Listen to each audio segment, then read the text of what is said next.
Alright, Wasteland Coder back again. And this time we're going to look at a bit more FizzBuzz. This time, instead of just a traditional fizz and buzz, we're going to allow the user to specify what they want printed out and for which number. And so it's the same type of idea, print out the numbers, 1, 2, 3, up to 100. And we'll have the user pass in what numbers they want to replace. So we'll default to the traditional FizzBuzz of replacing 3 with fizz and 5 with buzz, but we'll allow the user to pass in what they actually want as well. So here we're just, if args are null or it's an empty array, default to our default args, which is the traditional FizzBuzz. And then we go through and set up our replacements based on those arguments that we got. So we're going to generate a map of integer and the string replacement for it. Go through the arguments that were passed in. We're going to basically step over by 2 so that we can get basically just looking at the numbers that they're passing in. There's no error checking on this, which your tester should catch that right away and tell you to fix it.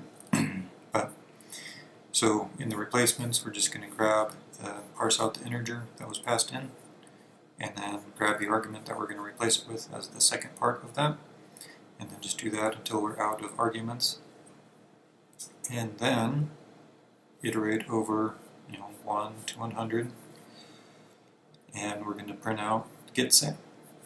Now this is new, we didn't see this last time. This is a new method that we extracted. We're passing in our replacements and the number that we're looking at, and we're going to just do a string builder here, so that this will let us concatenate the sayings together.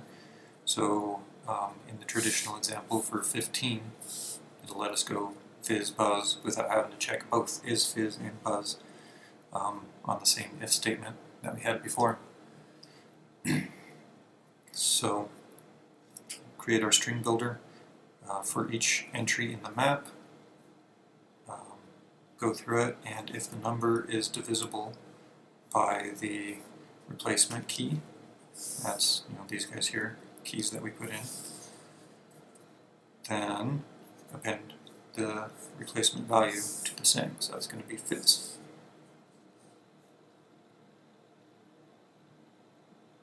And then if we didn't get any replacements out of this loop, we're just going to stick the number in there.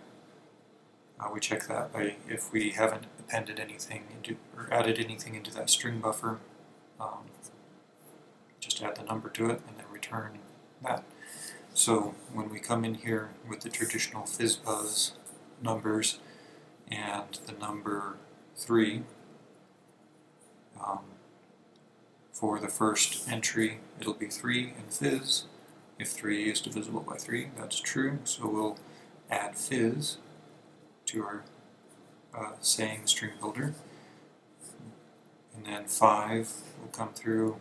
3 is not divisible by 5, so we won't add anything else.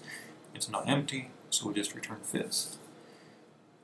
Similar thing for 5, and then when we get to 15, it'll come in.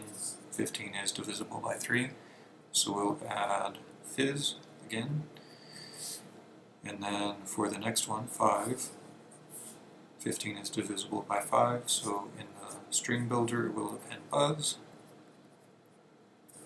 It's not empty anymore, so we'll return FizzBuzz for that one. And now if we run this, yep, it still works. That's good. Let's take a look at some unit tests for this one. Okay, these are a bit more interesting than the first ones that we had. We can still test it with the normal, just FizzBuzz ones, 3, 5, that's what we had as our default, so we're fine there.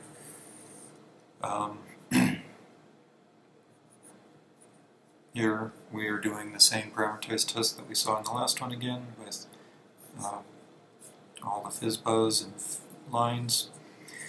And then here is where we start testing the differences with the supplied replacements. So here we're doing 3 and 5 again, but we're doing fuzz for 3 and biz for 5. Just simple replacement, makes it easy, and we're just doing 3 simple asserts. You can argue if this is bad practice in a unit test, but it works for our purposes here.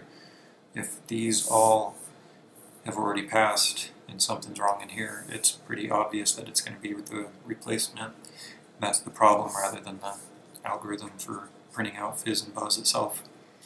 So just get the third one for fuzz, fifth one for biz, and then their combination fuzz biz. And then we can do something interesting here as well, because we're supplying the parameters. We can give more than 2. So we can say 3 is now Yakko, 5 is Wacko, and 7 is dot. So it's the same type of test.